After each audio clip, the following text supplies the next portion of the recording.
অনেকেই বলছে যে ১০ লক্ষ টাকার বরাদ্দ হয়েছে, সেখানে সরকারি ভ্যাট ট্যাক্স যাবে, অন্যান্য খরচ আছে, কিন্তু আসলে সেই যে টাকাটার কাজ দৃশ্যমান না। তাহলে এই কাজটা কোথায় হয়েছে মূলত? কাজ তো ব্রিজই হয়েছে।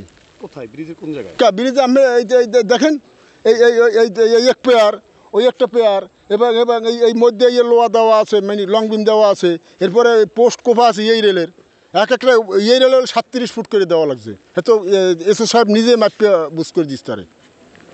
তো আমাদের এলাকারই সন্তান, আপনি আমাদের এলাকার মানুষ, আপনার কাছে কি মনে হচ্ছে যে আসলে এই কাজের যিনি ঠিকাদার, তিনি আসলে একেবারে স্বচ্ছভাবেই এই কাঠের পোলের এই মেরামতকরণ কাজ করছেন? স্বচ্ছ, এর মধ্যে কোনো ত্রুটি হইতে আছে না। কারণ আমার বাড়ি, আমার এই প্রথম হইতে আমি এই ব্রিজ করছি, আমি ভাঙ্গার পরে করছি, আমি এখন পর্যন্ত আমি এই ব্রিজের পাশে লাগিয়েছি, এই গাছ কাটা করছি, যে কোনো সমস্যা হলে দিনান্তর আমি এই ব্রিজে কাজ করিয়ে দিই। কারণ আমার উপজেলা নির্বাহী অফিসার সুদীপ্ত কুমার সিংহ এবং নির্বাহী প্রকৌশলী ফেরদৌস আলম, তারা কি এই কাজের দ্রুত মেরামতকরণে তদারকি করছেন কিনা? স্যার 2বার আইছে। কোন স্যার? হ্যাঁ, এই থানা ইঞ্জিনিয়ার স্যার।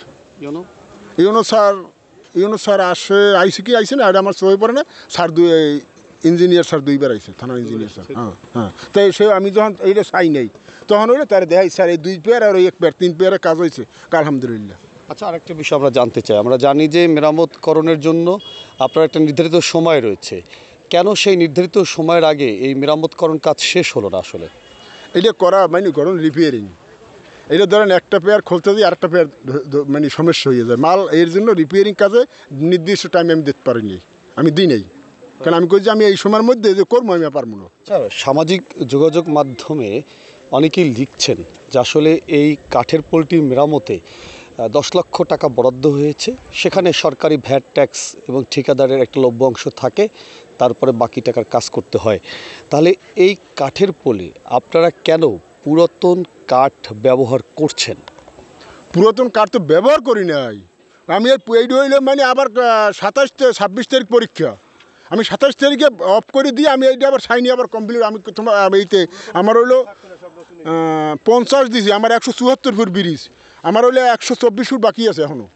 এটা আমি হইলে 27 তারিখ হইলাম, 27 তারিখ সকাল হইতে আমি আরম্ভ করবো এই উপরের কাজটা, নতুন তত্ত্ব। আপনি সব নতুন কাঠ দেবো, আমি নতুন কাঠ দেবো সবই। আচ্ছা, এই বুধবার আর বৃহস্পতিবার, আগামী বুধবার আর বৃহস্পতিবার, আজকের বুধবার আর কালকের বৃহস্পতিবার। কালকে পরীক্ষার জন্য বন্ধ রাখবেন কবে? না, বন্ধ হওয়ার পর বন্ধ হইবে না। আচ্ছা, তাহলে খোলা থাকবে এখন থেকে ব্রিজ? না, আমার 27 তারিখ 28 তারিখ 2 দিন বন্ধ থাকবে। 27 এবং 28 তারিখ 2 দিন বন্ধ। আমি গঠন হইলে সাইনি দিতে হইলে যে চলাচল আছে, স্থানীয় মানুষের জিজ্ঞান যে এই ব্রিজে যদি সাইনি দেওয়ার সময় যে লোক মানে গঠন হইলে লোক কত পারাপার চলে, কারণ আতুরে বাড়ি দেওয়া জানি আমি, এই যেটুকু খুলছি হেই আমার দিতে আমার লাগে ও জায়গায় 20 মিনিট সময়, হেই আমার লাগছে 1.5-2 ঘন্টা সময় লাগছে খালি এই লোকের জন্য। আপনাকে অনেক ধন্যবাদ, আপনি আমাদেরকে সময় দিয়েছেন এবং আপনি কষ্ট করছেন, এজন্য আপনাকে